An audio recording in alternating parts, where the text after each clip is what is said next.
And I said, ooh, I'm blinded by the lights. No, I can't sleep until I feel your touch. I said, ooh, I'm drowning in the night. Oh, when I'm like this, you're the one I trust.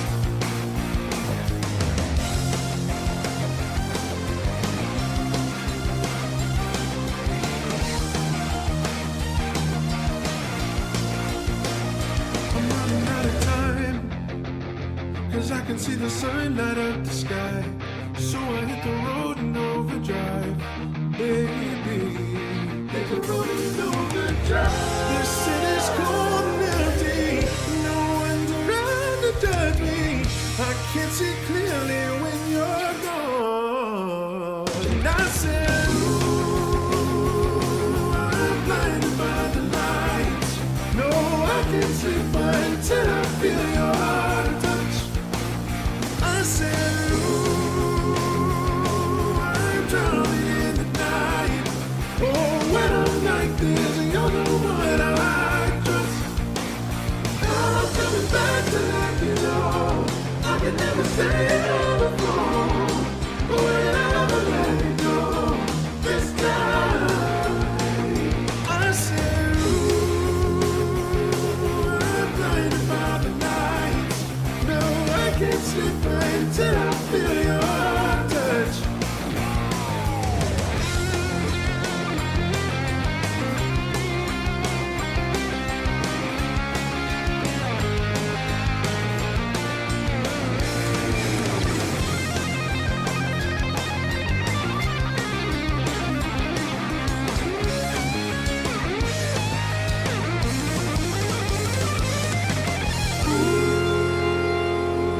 I'm blinded by the light. No, I can't sleep until I feel your touch.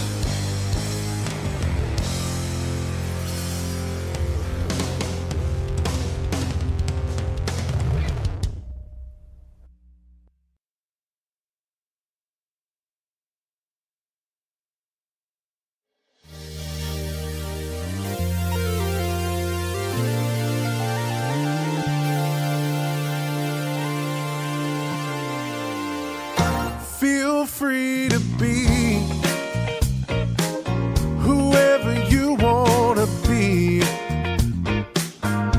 Feel free to dance, feel free to sing, just feel free.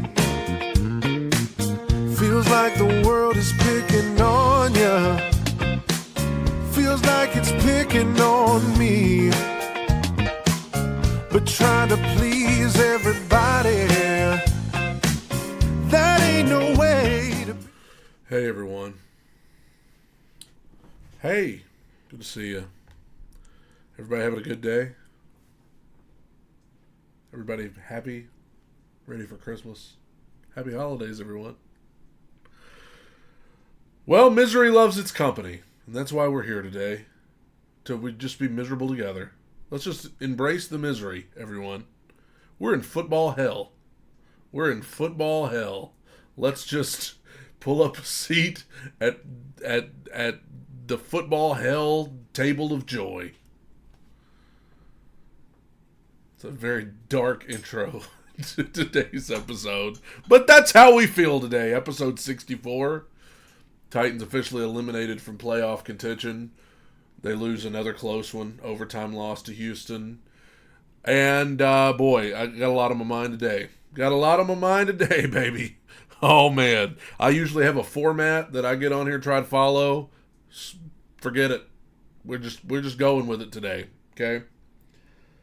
I can handle losing, okay? I can handle losing. At this point in the year, we all know this team ain't that good. Like, it just is what it is. I can handle losing. That don't even bother me today. I'm not sitting here like, God, I wish we'd have beat the Houston Texans. That's not even it. Nor am I very much disappointed at the fact that we're eliminated from playoff contention. We weren't making the playoffs anyway.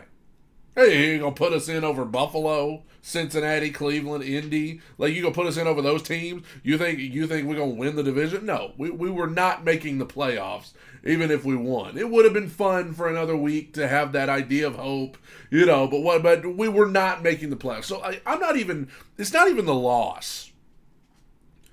It's not even being eliminated from playoff contention. It's the way it happened that I'm worried about. Because the way it happened, I fear, could have ramifications on the team going forward into the offseason and into next year. Because what I saw yesterday was a game plan and play calling that, like, baffled me to a degree that it has me concerned about the future of this team. It was so unbelievable that I felt like I was being punked. You remember the show Punked? I was expecting Ashton Kutcher to just bust out through a door and be like, ha ha ha ha, you're on Punked. It felt like the Impractical Jokers were in the ear of our offensive coordinator. We're like, call a run play again. It just, I couldn't believe what I was watching. There were times where I was like, are we trying to tank? Are we trying to lose? Like, are we playing for draft position here?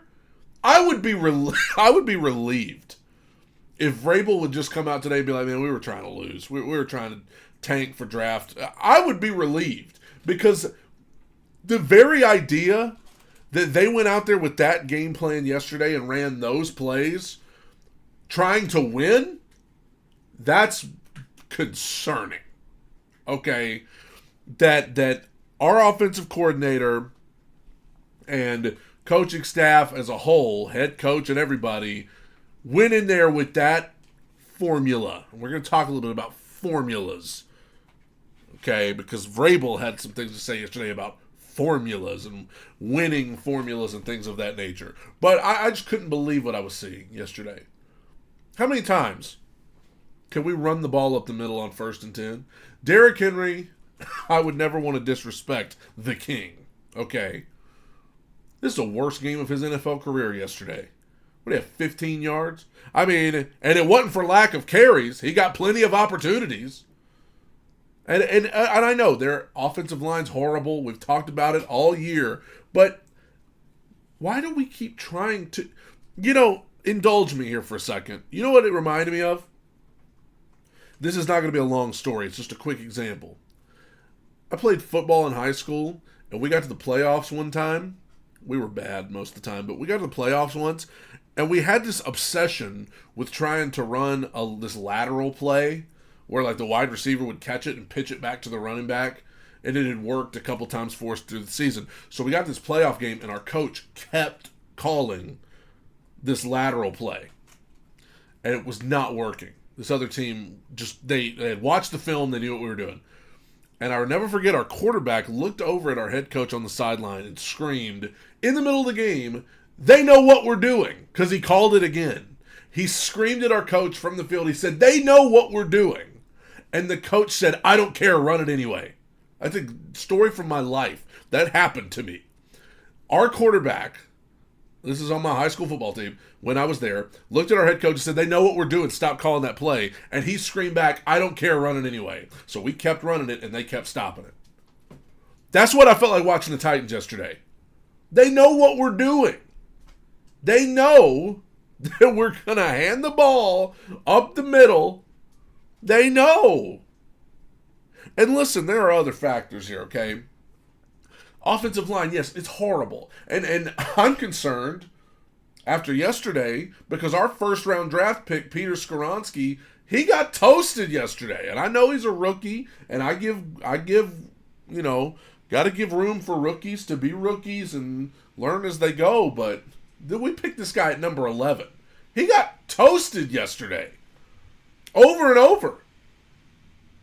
Left tackle was, just an abysmal day at left tackle. It always is. We don't have a starting left tackle on the roster. Okay, we hoped that Jalen Duncan would come in and be a miracle. God bless the guy. I know he's working hard. It hasn't panned out with him. He's a rookie too. And he will figure it out, hopefully, at some point in his career. But for right now, he ain't it. And Radens ain't it on the other side. And I don't think our center's, holding up very well either. So yeah, I understand. The offensive line is horrible. But when you have a bad offensive line,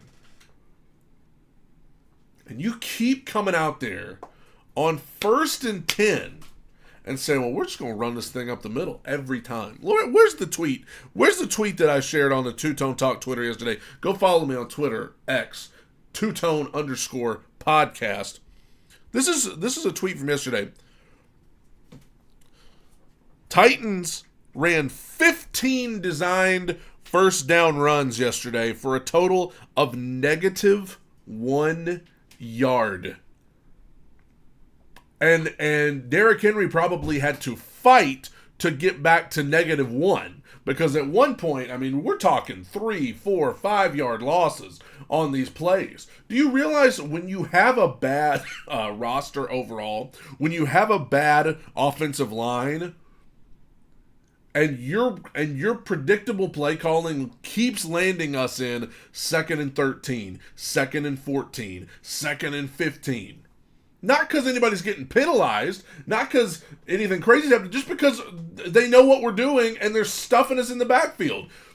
Okay, if you're consistently putting our bad roster and our bad offensive line in that situation, and we already know we don't have the speed at wide receiver to really threaten anybody deep, like, how is that helping the offense? Vrabel talks all the time about stupid dookie that hurts the team. We don't cuss on the Two-Tone Talk podcast, but Vrabel talks about stupid poop that hurts the team all the time. That is stupid poop that hurts the team. When you continually, like, how over the course of a 3-hour game, over 3 hours because they went to overtime, how in the course of an entire game does no one, Tim Kelly, Mike Vrabel, anybody, how does nobody on the sideline go, hey, what we're doing is not working. What we are doing is not working, and we need to change the way we're operating here. Like, are we that stubborn? Is the philosophy of this team that, are we that stubborn about it that we just refuse to differ from the game plan? Can we not make adjustments? Can we not look and say, okay, we've run the ball on first down nearly every time today for a total of like -8 billion yards? Let's try a play action. Let's just try and empty the backfield and spread everybody out and try to throw it. With our rookie quarterback, who overall has played well since he got in there. Let's try and throw the ball down the field. Because remember, against the Dolphins Monday night, remember that? Feels like forever ago now. Against the Dolphins, the most, and I said this last week, the most success that our offense had in the entire Dolphins game was in situations where we could not run the ball. Into first half, 30 seconds to go, running the ball's not an option, we march the ball right down the field. Less than 3 minutes to go, down by 2 touchdowns, running the ball's not an option, we march the ball down the field. We scored 15 points in less than 2 minutes. But yet, we continually get preached to about how we got to be able to run the football. We got to be able to run the football. We got to get the run going. Does any other coach, because I don't watch other coaches' press conference, does any other head coach talk about running the football as much as Mike Vrabel does? I mean, it's just every time we got to get the run game going. We know what we got to do. We got to get the run game going. Does Andy Reid ever stand up in a press conference and just stand there forever talking about how we got to get the run game going? Like, this ain't 1975. I know. Of course you got to run the ball. Of course having a good run game's great.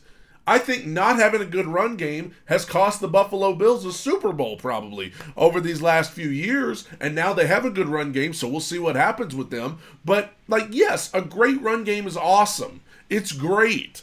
Nothing against having a solid run game. But, like, are we so stubborn Is our philosophy offensively so out of date and out of whack that we literally are not even willing to consider getting the pass game going? And I know with our offensive line, it's hard to get anything going. The run blocking's bad, the pass blocking's bad. I understand that, okay? I know, but like, we made it work in the final 3 minutes against Miami. We made it work in the end of the first half against Miami. There are times where we make it work. So I just don't understand why you get in a game like that, unless you're actively trying to lose, which we know they're not. When you get in a game like that, how do you just keep calling the same crap over and over again and just expecting it to work? Again, if you're just tuning in, I'm not even upset that we lost. Okay? I'm not even upset that we're eliminated from playoff contention. It's the way we lost, and it has me worried about the future, because I still don't think Vrabel's going anywhere. I still think they're going to give him an opportunity with Rand Carthon this offseason to rebuild the roster. But it's not about, I'm not talking about the roster right now. You go out and get whoever you want to. Free agents, trades, the draft, you go out and get whoever you want to. But if we're still going to come in with this philosophy of, oh, we have to get the run game going, even when we can't, even when it's not. You know, Vrabel talked about yesterday, after the game, he was asked about why they kept trying to run the ball on 1st and 10 so much. He said, well, you know, we got to get the run game going, of course, because that's his default saying. He's like a robot. That's one of his sayings that he has to say. We added the run game going. And then he said, that is a formula that has worked for us in the past. He said, that is a formula. Running the football, getting the run game going, that is a formula that has helped us win in the past. And he is right. But you want to know something? In the past, when that formula worked, do you want to know what we had that we don't have anymore? A good offensive line, a younger Derrick Henry, yes, but a good offensive line. We don't have Ben Jones anymore. We don't have Taylor Lewan anymore, or Nate Davis, or Roger Saffold. We don't have any of those guys anymore. We have guys that are not on the level of those fellas that I just listed. And you know what else? You can have your formula all you want to, but when you get in a game, and somebody in the comments here on YouTube, correct me if I'm wrong. When you get in a game, you have your formula, you have your game plan, but when it's clearly not working to the level that it wasn't working for the Titans yesterday, when it's not working at all, isn't it a coach's job to make adjustments and say, hey, we got to do something else? Doing something else. Is that something that the Tennessee Titans are even capable of doing? Something else. For 5 years, for the most part, we have known one way to win, and it is give Derrick Henry the ball over and over again and let him wear a defense down so that we can win 13-10. That's the only way it seems we know how to win games. And if you take away that, we don't know what to do. So there are a lot of people who are wondering, is this it for Derrick Henry with the Titans? After this year, he's a free agent. Is this it? And you know what? Like I said earlier, I would never want to disrespect the great Derrick Henry. He is an all-time great Titan. But after watching that game yesterday, I sat there and I wondered, maybe it would be best if we did let him go somewhere else. Not because anything wrong with him, but because I think that this coaching staff has become so dependent on him to just win the game for us that it's almost like we have to, the only way we're ever going to get away from that mentality is to get somebody else. But then, even then, are we really going to pretend that it's just a Derrick Henry thing? Like if you had anybody else in there, they wouldn't try to do the same thing? I don't know. We've had Derrick Henry for 5 years. The entire Vrabel era, we've had Derrick Henry. So I don't know. I don't know if they would still try to do this even with another running back, but we're probably going to find out very soon. Either way, watching this yesterday, it's like, maybe you guys need to experience what life is like without Derrick Henry on the Titans. And whatever happened to Tyjae Spears? Dude had a great game against Miami, and then yesterday he was in the game for like 5 plays. Like, how is that not coaching malpractice? When you have a guy who just had a phenomenal game and then you come back 6 days later and you can't figure out a way to get him involved in the game plan? What is that? Like, not just that you put him out there and Houston just had him covered, it wasn't open, whatever, but no, he wasn't even out there. He didn't even have an opportunity most of the time to do anything because he wasn't even on the field. How is that? How is that? I don't understand. So that's what I am most upset about today. It's not the fact that we lost. This team's not very good. It's not the fact that we're eliminated from playoff contention. We weren't going to the playoffs anyway. But what has me the most concerned for the future is I don't even want it to be possible that a coaching staff could put together that horrible of a game plan and send a bunch of guys out there who, again, I'm well aware that this is not a good roster. The offensive line's terrible. We've talked about it all year. Okay, but is this really the best game plan that we could come up with to try to put these guys in a position to succeed? Unbelievable. Now, there's 3 games left. Who cares? Oh, yeah, let's talk about this. Our quarterback got hurt, and thankfully, it's just a sprain. Looked like it might have been way worse. So, Will Levis, he got hurt in overtime, and it looked bad for a second. Thankfully, it's just a sprain, but they need to shut him down for the rest of the year. There is no good reason to put him back out there for the rest of this year. Behind this offensive line, I would rather him just sit. I mean, with the injury, he's probably going to sit out anyway because it's similar to the same injury Tannehill had last year. Tannehill missed about 3 games. That's how many we got left. So I don't anticipate that Will Levis will play the rest of the year. And like I said earlier, you can put Malik Willis in there. You can put Ryan Tannehill in there. You can put the cashier from Walmart in there. I don't care. We're eliminated. Who cares? Who cares what happens these last 3 games? Like, I don't care. If you want to do a nice thing for Ryan Tannehill, tell him he can play the last 3 games and consider it an audition to play somewhere else next year. Like, I just don't care about these last 3 games. The only thing I care about is that we lose them. And I know you're a bad fan. We're eliminated, dude. There's nothing to gain by winning. There's nothing to gain.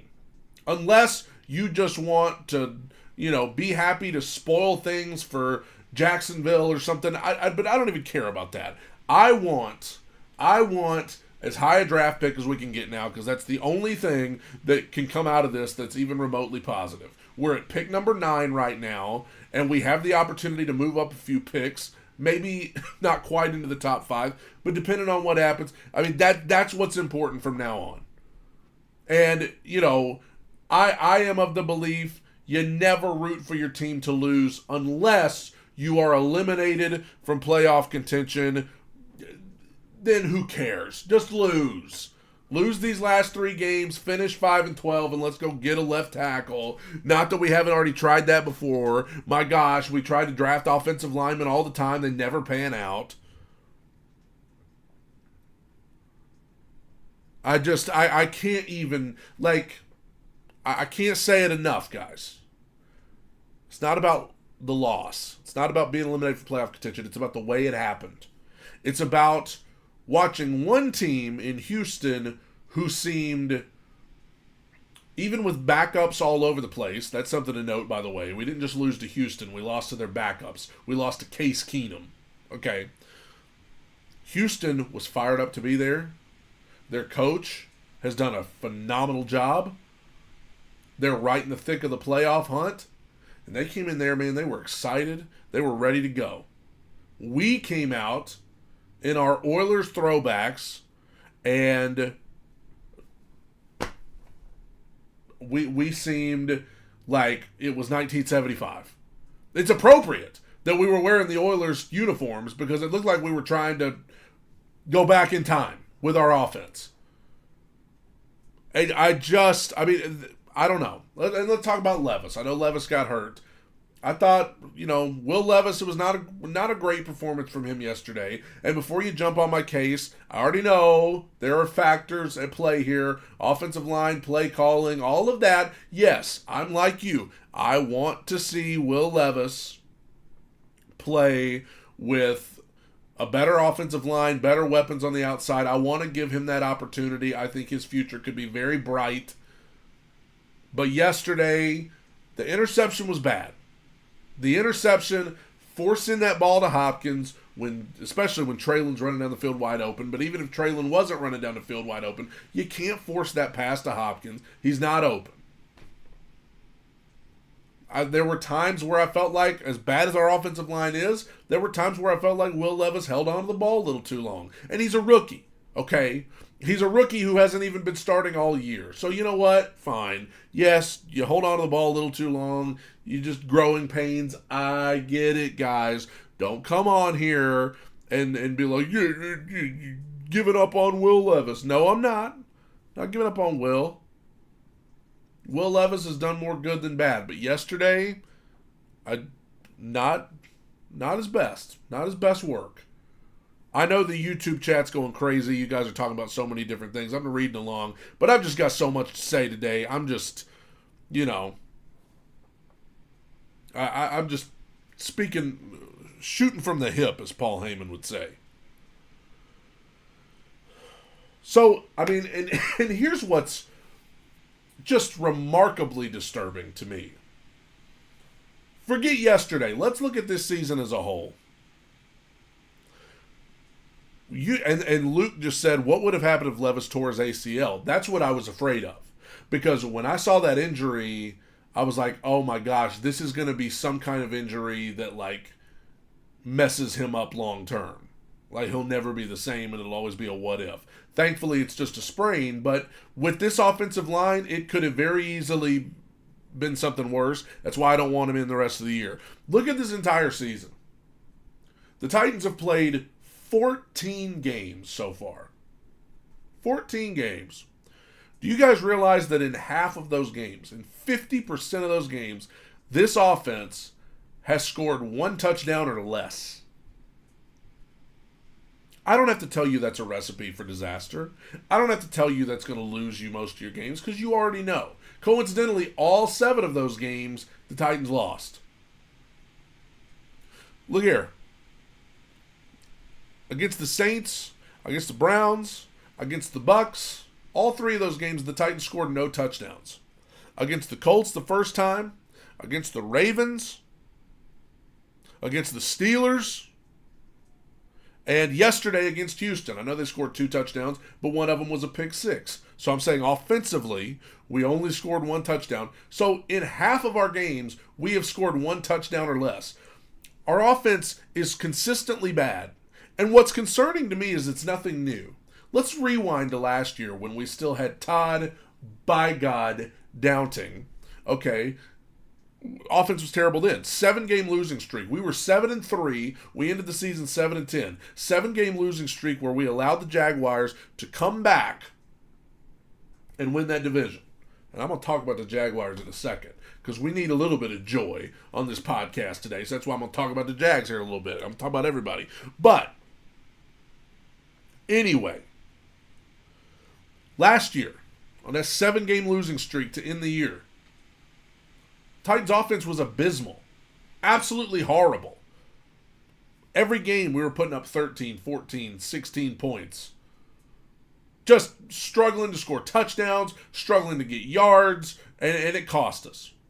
So what worries me And I've always been like a Vrabel supporter, but what makes me start kind of looking at Vrabel with a side eye is the fact that we come into this year with a new offensive coordinator, eventually a new quarterback, DeAndre Hopkins, a different offensive line. I'm not going to say a better offensive line, but a different offensive line, and supposedly a new offense, and we still can't figure out how to score touchdowns. We still can't figure out how to score in the red zone. We still can't figure out barely how to get into the 20s when it comes to score, and getting into the 30s is just a pipe dream. And so who's the common denominator here? Because Todd by God Downting, he ain't here no more. Ryan Tannehill got benched. DeAndre Hopkins is a good wide receiver. Dennis Daly's on another team. Now, I will say, I don't think this offensive line that we have assembled is necessarily better than last year's. They're just different. They're still cheap. They're still not starting level players in the NFL. But, you know, what exactly are we doing here? How could we possibly have all of those new things on offense, and yet our offense is still just as bad as it was? That's what worries me. And you want to talk about, because I'm telling you guys, whether you want it or not, Vrabel's not going anywhere. He's not. He's not going anywhere. But, what the heck's going on? My light started falling. Anyway, Vrabel's not going anywhere. He's going to be back. And I just wonder, does he have it in him? Does he have it in him this offseason to step back and say, maybe we should adopt a new offensive philosophy. Like, maybe, especially if Derrick Henry's gone, like, maybe we just need to give the keys to Will Levis and say, hey, let's update this offense to 2023 and stop trying to, if the lighting looks weird, it's because the light that I have is falling. Anyway, it's appropriate. Well, maybe we should update this offense, and maybe, like, let's just try to make the offense a 2023 offense instead of trying to figure out how we can play old school ball and run to football. Like, maybe let's just try to, like, I don't know, get some weapons in here, get a better offensive line, and just let our quarterback sling it. Like, what? I don't know. I don't understand how we're still talking about this kind of stuff. I don't understand how we're still sitting here talking about how we can't score points, we can't figure out how to move the ball, we can't score in the red zone. It's been the same thing not just this year, but last year. With a different OC and a different quarterback and a different line and different receivers. What are we doing? And this offseason is going to tell the tale. Because all this money they have to work with, all this, high draft pick. So, this is going to tell the tale. If you come back next year and it's still not better, you're out, bud. And some people say you should already be out. But if you come back next year and it's still not better, you're out of here. You're out of here. Like, there'll be a little more pressure next time. Okay? Luke said, Vrabel said you can't win that way. You got to get Henry going. Does he watch any other teams in the NFL? Does any other team rely on getting there? I mean, I'm sure they are, but does any other team out there is just like, hey guys, we're gonna just run this football. We're gonna pound the rock. Like, I don't know, man. That's why I can't help but wonder. As much as I love Derrick Henry and respect him, I just feel like it's like a baby with their pacifier. At some point, you gotta get them off of the pacifier. You know, at some point, you gotta learn how to just function on your own. And I can't help but feel like Derrick Henry is Mike Vrabel's pacifier. And it's nothing against Derrick. I love Derrick.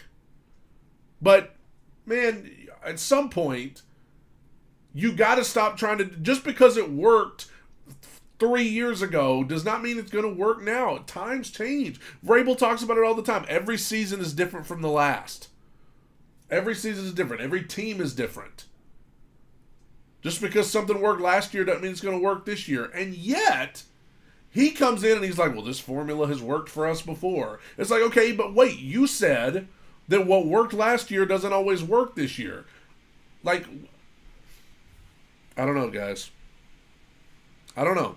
Some people, I've already had some on YouTube and Twitter and such who have said, hey, man, you need to just be happy they lost. They weren't going to the playoffs anyway. No harm, no foul. Let's look to the offseason. And I would be fine with that. But what I saw yesterday just concerns me. Concerns me, man. What is our offensive philosophy? I haven't even talked about the defense. The defense has a lot of holes too. At least I feel like the defense plays hard. The defense gives effort. The defense flies around and at least tries. You can say whatever you want about Azeez Al-Shaair, but like this guy's out here playing hurt. He's injured, and he's still flying around trying to help this team win, and my hat's off to him for that. Elijah Molden had a good game yesterday, had a pick six. My hat's off to him. Danico Autry has at least deserved the right for the Titans to at least consider bringing him back because he's had that good of a season, and my hat's off to him for that. I feel like Arden Key has finally started playing better. Hats off to him. I feel like for all of their faults, Roger McCreary, Amani Hooker's been playing well. The defense has issues that we're going to have to acknowledge this offseason. But at least I can look at the defense and say, you know what, guys? You guys are doing everything you can. God bless you. You're not the most talented defense in the world. You're not the fastest. You're not the best. But you know what? You guys are flying around doing everything you can. They did drop some interceptions yesterday that killed us, but overall, I look at the defense and I'm like, I can't even complain about you guys because this offense has so many problems that I don't even know where to begin. Like, I can't even talk about the defense or special teams, which has been a freaking disaster all year. Nick Folk, what has happened? He missed an extra point. Could have been the difference in the game. But I can't even get into that because the offense itself, you could do a documentary about how awful this offense is. I can't even believe it. And some people in the chat are talking about Teair Tart. Teair Tart was one of the Titans' best run stoppers on the defensive line, and they released him a few days ago. Now, I don't really blame the Titans that much for this one because apparently the story is that he didn't want to be here. And he hadn't wanted to be here since the start. He wants to get paid. Listen, guys, Teair Tart is a talented player, but he's had like 4 different agents in his time in the NFL. That means he's hard to work with. That means that, he thinks very highly of himself, and he's a good player. But at the end of the day, if he don't want to be here, I don't want him here. I don't want somebody on the team that doesn't want to be on the team. So I'm not going to get into the stuff with Teair Tart. Yes, he would have helped yesterday, but if you don't want to help, then please go somewhere else. The team was without Jeffrey Simmons, and the secondary has actually, I thought, played better without Christian Fulton. They still need a lot of work. Okay, there's a lot of stuff that needs to be fixed. But after yesterday, you talk about top 10 draft pick.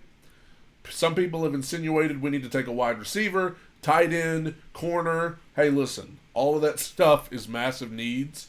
But nothing can touch the need that is the offensive line. You've got to take a left tackle. You have to take a left tackle in this draft. I mean, this is to the point where, I'm wanting to bang my head against the wall watching this offensive line. They're horrible. They are horrible. God bless them. They're trying, but they're horrible. So we need another overhaul on the offensive line. Peter Skoronski better figure it out. And we need 2 new tackles and a new center. And you can talk me into Brunskill coming back at right guard. But at the very least, we need 2 new tackles and a new center. And I'm sick of accepting mediocrity. I don't want to hear that we need to bring one of these guys back because they've done okay. I'm sick of okay. We got enough money and we got a top 10 draft pick. I want good. I am sick of settling for mediocrity. I am sick of coming in here and acting like putting up 14 points a game is acceptable. It is not. It ain't ever been acceptable. It ain't ever going to be acceptable, and it ain't acceptable now. And I'm sick of people trying to come up with excuses for it. Everybody's got to be better. Vrabel's got to be better. Tim Kelly's got to be better. Will Levis got to be better. Offensive line's got to be better.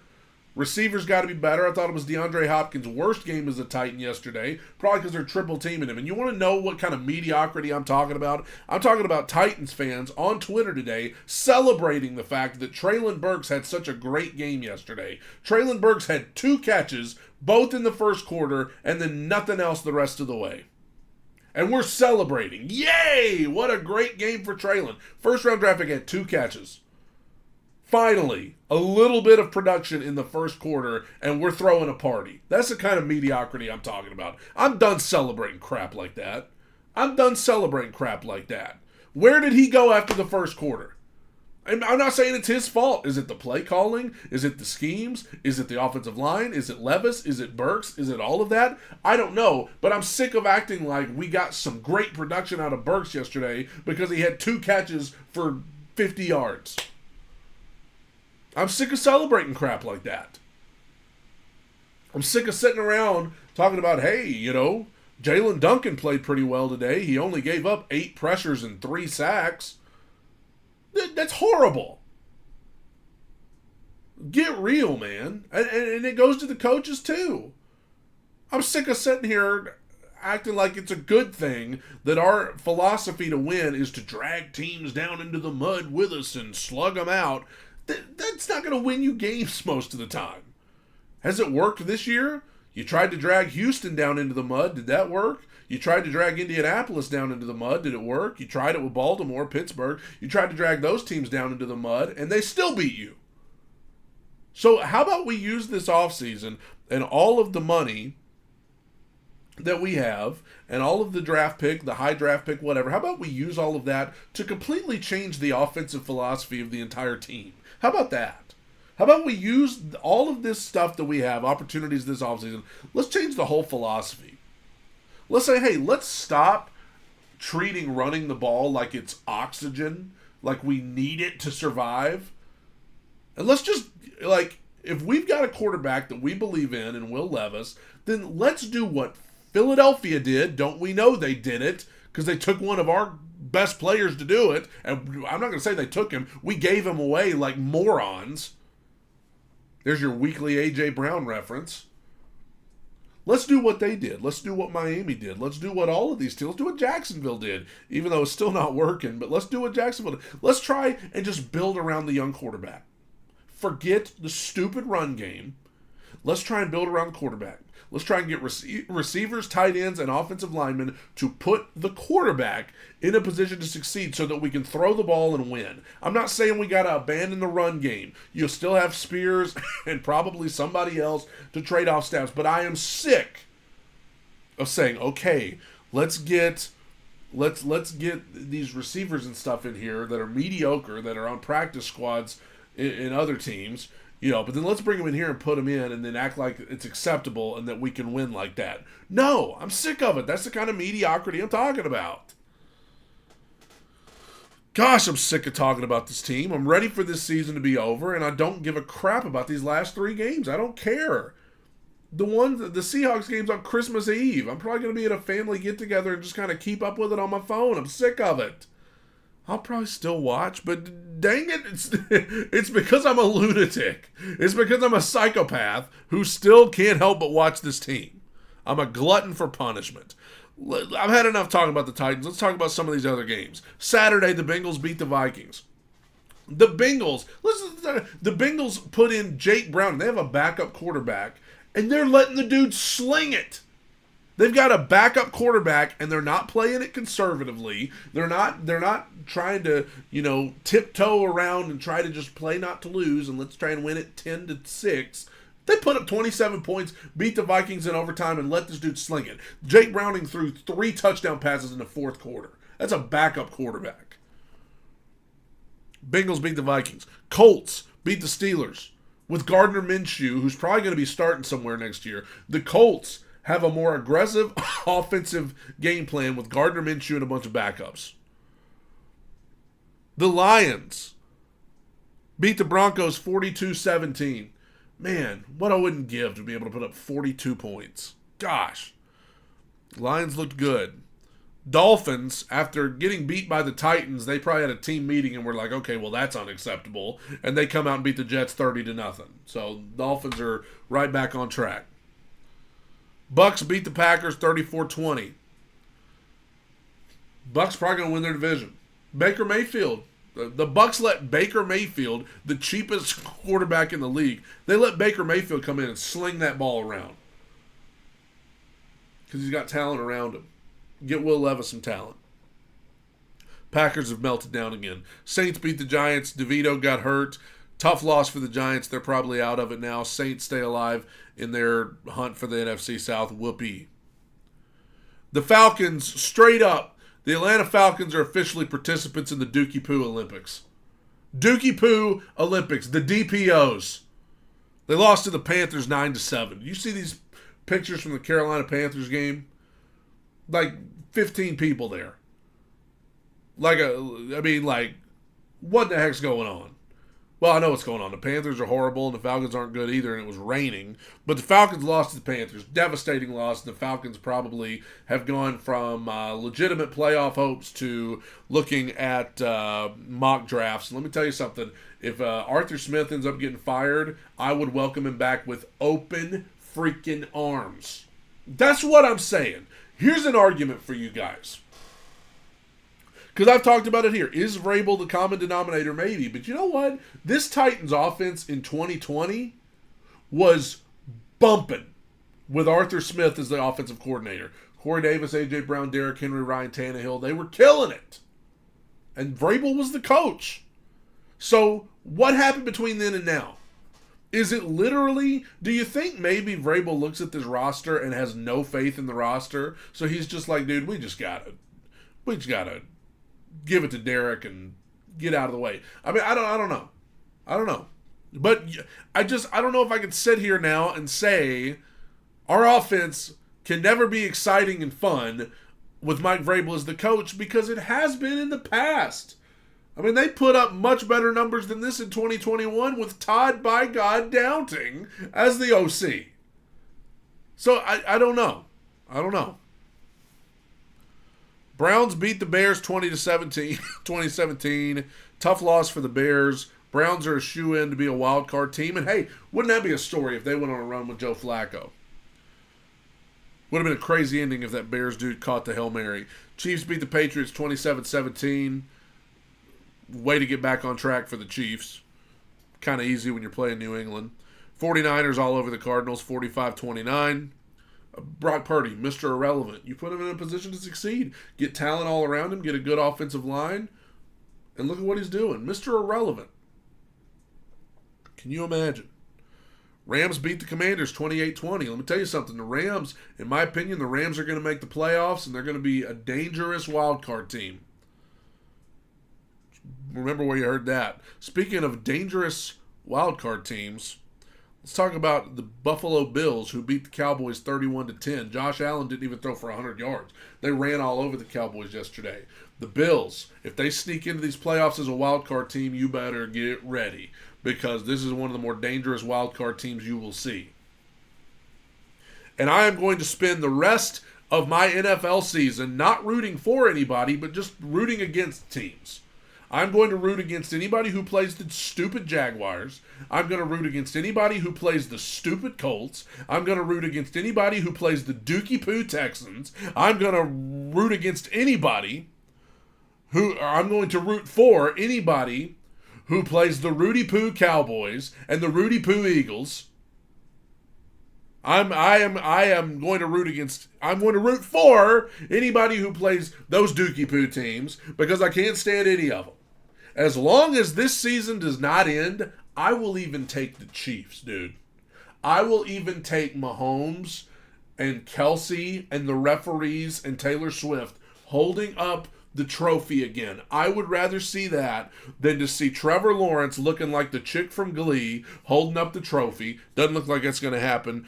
I would rather that than the Colts and their stupid white helmets standing up there. I would rather that than Houston stand up there whining about the uniforms like You guys are a new team that just formed out of nowhere, and you're acting like you're an extension of the Houston Oilers. Amy Adams and that family owns the history of the... Anyway, I would rather watch Patrick Mahomes than watch any of those stupid AFC South teams holding up the trophy. I would rather watch Patrick Mahomes and Taylor Swift hold up that trophy than to watch the Dookie Poo Eagles with Nick Sirianni, who has the most punchable face that I've ever seen in my life, and A.J. Brown, who, I'm sorry, y'all can root for him if you want to. I don't want to see A.J. Brown holding up a trophy with all the things he said. Not even the mayor of Murfreesboro, who I love. I don't even want to see him up there. And I don't want to see Jerry Jones and the Dallas Cowboys standing up there either. I will root for San Francisco. I will root for Buffalo. I will root for even the Chiefs. And I don't want to see the Ravens either. Don't think I forgot about how much I hate the Ravens. Now, I liked them last night. I liked what they did last night. But I don't want to see the Ravens up there. No, it's just something about that stupid logo they have. I don't want to see nothing to do with the Ravens up there holding the trophy either. And I don't want to see the Browns win it either because I don't want Deshaun Watson to have the satisfaction of getting up there and holding up a trophy either. So I'll go for any of those other teams, but I'm just going to go and let you know. I will spend the rest of this season rooting for anybody who plays those teams that I just listed. The Ravens beat the Jags last night 23-7. Trevor Lawrence looking like the chick from Glee. Let me tell you something. I saved a picture of this girl. You know, tell me, because I've been trying to figure out for years, God bless him, I'm sure he's a nice guy, who Trevor Lawrence looks like. Look at this chick that was on Glee. You mean to tell me Trevor Lawrence doesn't look like her? You mean to tell me? I mean, every time he drops back, I keep expecting him to. She was a background dancer for Beyonce or something. Every time he drops back, I keep expecting him to break out in dance and song like he's in a Glee club. Trevor Lawrence is not that guy. Last night he was terrible, and the Ravens looked good again. Lamar Jackson looked very good, and there you go. That's the rest of what's going on in the NFL. And from here on out, I will be watching games, rooting against those teams that I can't stand, and I will be rooting for any team that's in front of us in the draft. I will be rooting for Washington. I will be rooting for the Jets. I will be rooting for the Giants. I will be rooting for whoever else. I mean, Carolina lost yesterday, but that don't matter because, you know, they're so far behind everybody else that they're going to have the number one pick. Okay. I'm done. I'm done talking about the Titans. I'll be back Friday. I don't know what the heck I'm going to talk about Friday because I don't give a crap about the Titans-Seahawks game. And honestly, I can't be back Friday because we're going to be traveling for Christmas. So I'll be back Thursday. I'll come on Thursday and I'll talk about, I don't even know what. Do you want a preview of the Titans-Seahawks? Should I come on and tell you what the Titans should do in order to lose? I don't know. I don't know. I'm at my wit's end. I'm at my wit's end after watching this crap all year. There is something that watching the 2023 Titans does to your psyche. It just makes you want to explode. This is the Two Tone Talk podcast. Staying way too high on the wins, way too low.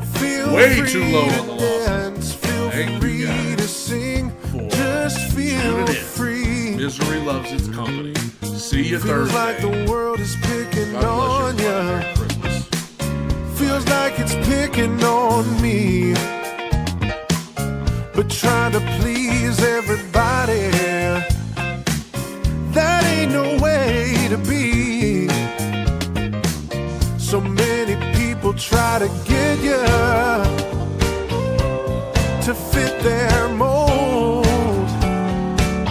I think it's time for a change.